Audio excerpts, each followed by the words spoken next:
Hi guys, welcome to Office Blokes Reacts. I'm Office Bloke Dave. I'm Office Bloke Mike. I'm the dirtiest office bloke in this office. That's true. Without a doubt, I agree. Easy. I've got to agree with that, yeah. No argument. No debate. Champion.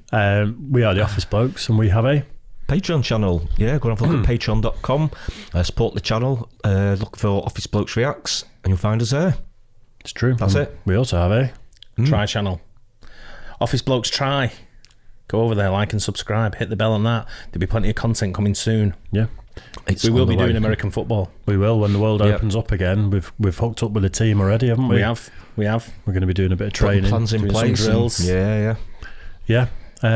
So KTO, if people haven't already gone to his channel, go over there now, pause this, like and subscribe because he's making great content. Yeah, he is. Yeah. It's, as a non sort of American football fan, I'm really enjoying. Did you get a team yet, by the way? No. Have you chose the team? No. Someone said don't be a Philly Eagles fan. Eagles fan. I think you should, because everyone will hate you. That's just being ginger. I'm used to it.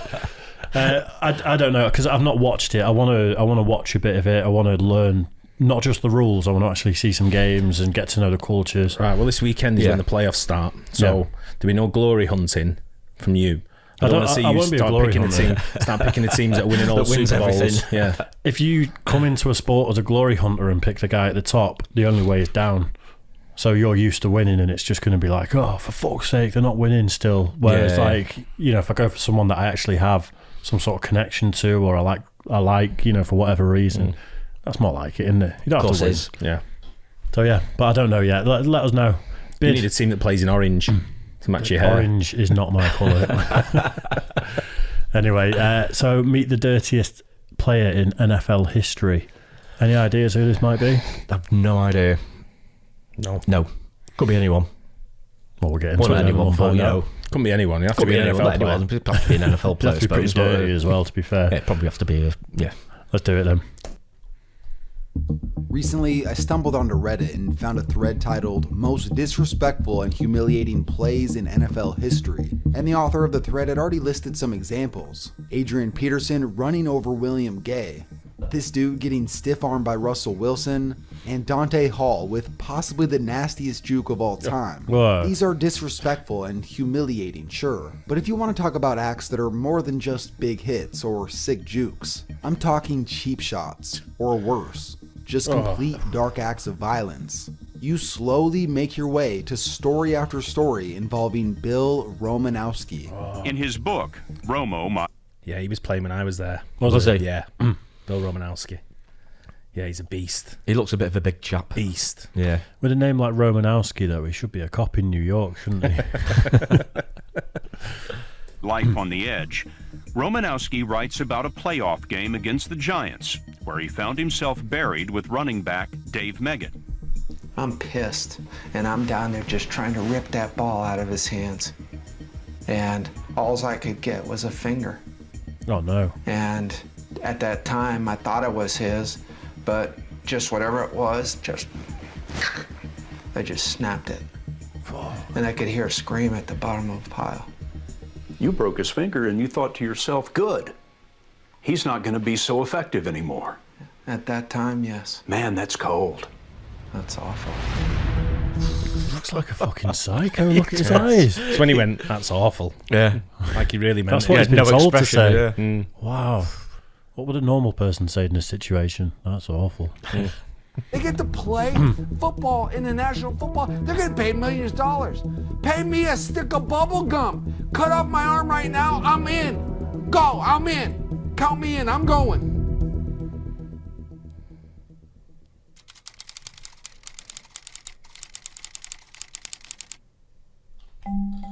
Bill Romanowski was fresh out of Boston College after a storied 4-year career, and the 49ers took him in the 3rd round of the 1988 NFL Draft. This ESPN article titled Cracked Code went into investigating what started turning Romo into the monster he became, and he mentioned this story while going through his rookie season.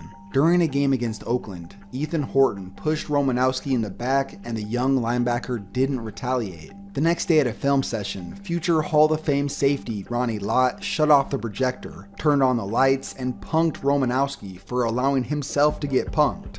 "This is a game about respect," Lott said. "If you let someone do that again, I'll come after you myself." Ronnie Lott, the man who got his finger amputated so he could keep playing, when he gives you advice, at least in the world of professional football, you listen.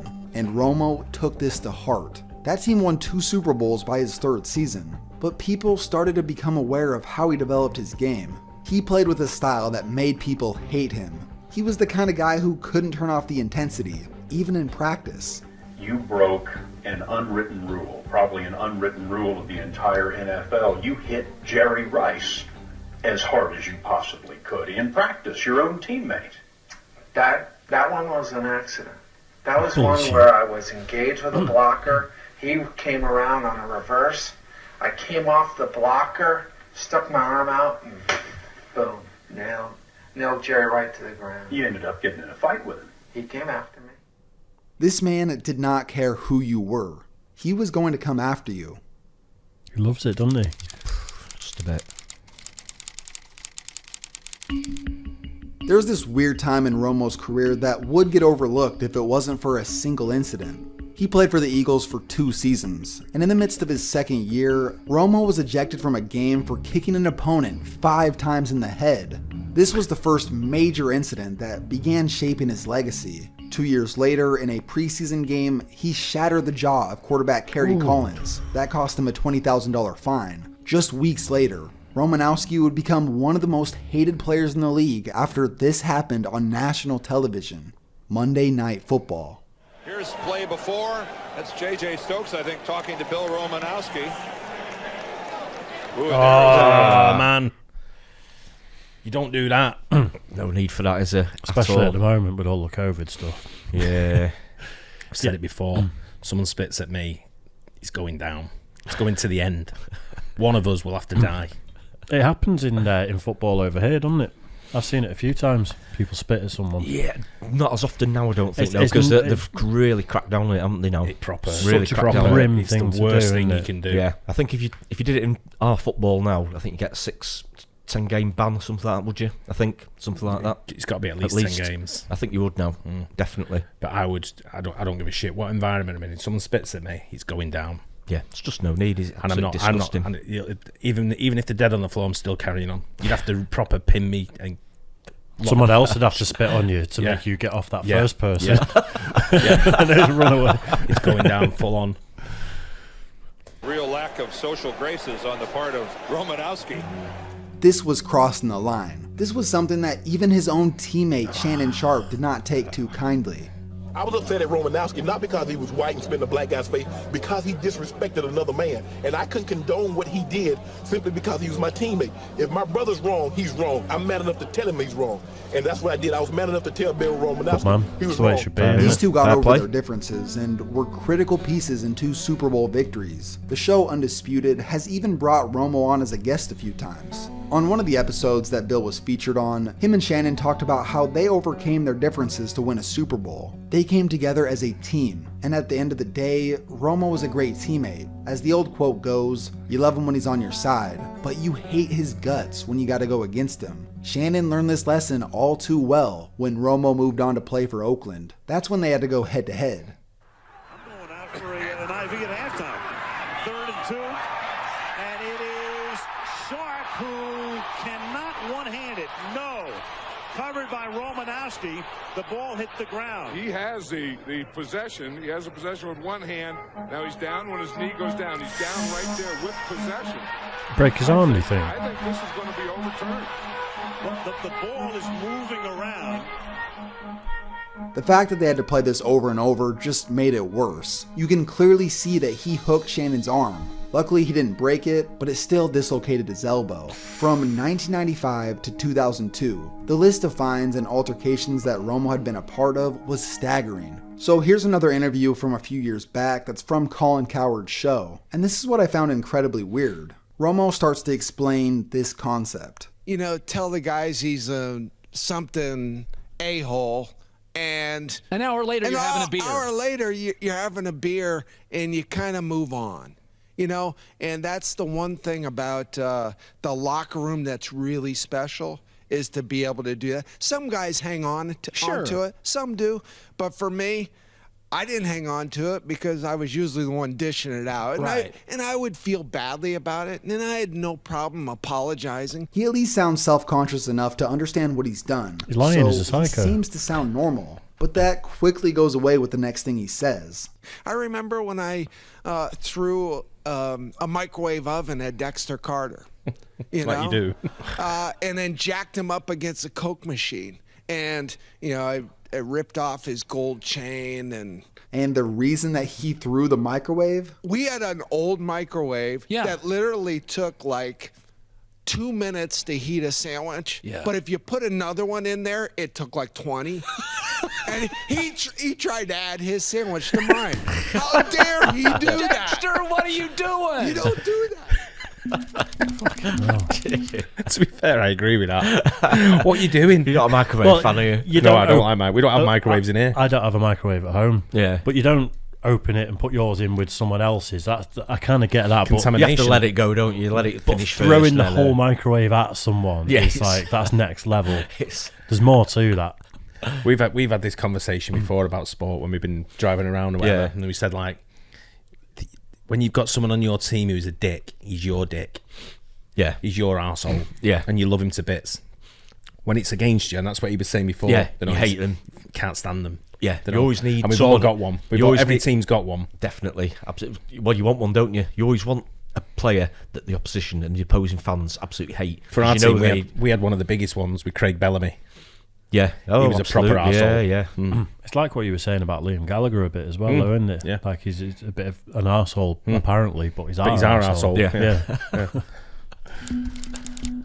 This last incident is truly the cherry on top of this man's career. You would think a lot of his problems came from roid rage. In fact, he didn't start taking steroids until 2001. His first 13 years in the league, that was all him. Now imagine how crazy he was, plus the roid rage. This is the result of that. During training camp in 2003, a fight between Marcus Williams and Bill Romanowski sent shockwaves throughout the league. Here's what happened. Williams blocked Romanowski. Romanowski grabbed Williams by the neck of his jersey. Williams disengaged, and then he raised his arms as if to say, it's over. But it wasn't. Romanowski stepped towards Williams and grabbed his face mask. Williams grabbed back before quickly letting go. But Romanowski continued pushing on Williams' helmet, so violently that his head jerked back. As Williams' helmet flew off and his head recoiled forward, Romanowski's right fist smashed into his face. The 6'4", 250-pound Williams fell onto the ground unconscious. His left eye socket shattered, a tooth chipped. He came to within seconds, felt blood on his cheek, and saw Romanowski standing over him, shouting, "Don't ever effing hold me." This was Williams' face after the incident. That punch resulted in a broken eye socket, concussion, double vision, depression, and memory issues. This also ended his career, and he eventually sued Romanowski for battery, negligence, and intentional infliction of emotional distress. Ultimately, in the end, he won the case. Call him crazy, a psycho, or if you're old school, a hard-nosed football player. Whatever you want to call him. At the end of the day, Bill Romanowski is one of the last people you'd ever want to run into when he's pissed off. Got to pause it there because of the tune that comes in. We always get the copyright. Oh, right. That tune that's just fading in there. I don't say he's a psycho because of what I saw on the pitch. The interviews with him is why I say he's a psycho. Yeah. There's no remorse there whatsoever for anything he's done. Yeah. And he's even smiling. And clearly the incident with a microwave, I mean, it's just a different level, isn't it? Do you know what, though? When you play sport, and, we've all played sport at certain levels, I'm one of them when I go on the field, even now when I play now, I go on to win. And if anyone gets in my way, then I'm going in. See, that's what it is. If there's a 50-50 ball and we have to go in and I see you going in a dirty way, I'm going in higher. Yeah. There's nothing wrong with that, is there? No. Fire with fire and all that. Yeah. Other than a kickabout at the park and stuff, after high school, I didn't play team sports. It's all individual stuff, like skating and things like that, where you're only battling yourself. If you're going to try something dangerous, you've got to have internal battles rather than fighting against people and stuff. It's a complete different mentality. Yeah. But he played when I was there. I didn't know all this went on because I wasn't really massively into it. But he played when I was there for the Denver Broncos. It's crazy no one ever came for him.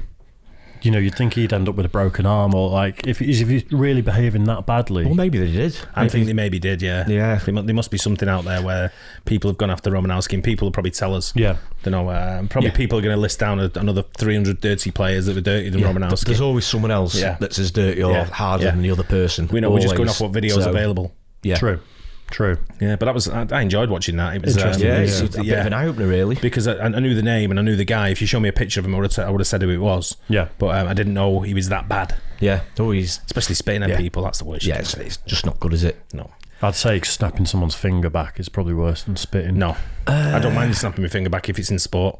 If you're playing in sport and you've got hold of my hand and you're snapping my finger back in a contact sport, I don't mind that. I can live with that. I can forgive that. But I'll tell you what, next time you play, you better watch out. Yeah, because it's going right down straight off the whistle. When you get out of the hospital and your finger's been replaced and then it's been strapped, and then 6 weeks later when you can play again, and they're in a wheelchair. Yeah, for a while. Yeah. Oh, anyway, nice. Enough of that. Enough of the violence. I'm a nice guy. I hope you guys enjoyed that too. Don't forget to like and subscribe. Gets past the 100,000 mark. Yeah, you got us over 50,000, you guys. Yeah, smashed So it. I'm sure you can get us that extra halfway, half mile, whatever you want to call it. Come on, keep going. And, Let's do it. And we'll see you on the next one. Cheers. Cheers, guys.